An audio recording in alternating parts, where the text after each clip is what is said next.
చూడండి, ఉదయగ్రావము పానవట్టము అభిషేకోద ప్రవాహం బువార్థి దరిధ్వాంతము ధూపదీపము జ్వలద్దీప ప్రభారాశి కౌముదీ తారా నివసంబులర్చిత సుమంబుల్గా తమోదూరి సుక్షతమై శీతగభస్తి బింబ శివలింగమొప్పె ప్రాచీదిశన్.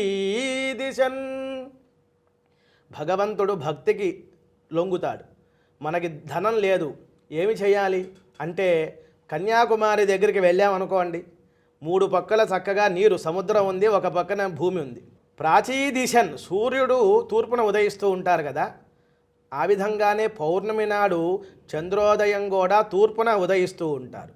అలా సముద్రంలోంచి చంద్రుడు అలా వస్తున్న సమయంలో అర్ధచంద్రాకారంగా ఉన్న చంద్రుణ్ణి శివుడుగా భావన చేసుకోండి, శంకరుడుగా.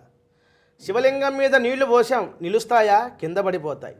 ఆ సముద్రమే నేను లింగము చంద్రుడైతే అభిషేచనం చేశాను, ఆ నీరు పక్కన ఉన్నటువంటి సముద్రంగా భావన చేయండి. మరి పూజ చేస్తాం, చేసేట సమయంలో ధూపము దీపం చూపించాలి కదండి. ఆకాశంలో ఉన్నటువంటి మేఘాలన్నీ కూడా యాష్ కలర్లో పొగరంగులో ఉంటాయి కదండి, అటువంటి మేఘాలు స్వామికి ధూపం అనుకోండి.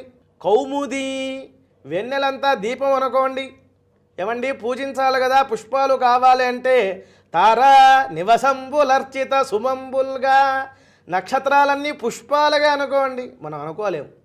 అంటే సాధన చేస్తూ పదం కలిపితే సాధించాలి అనేది ఏముంది?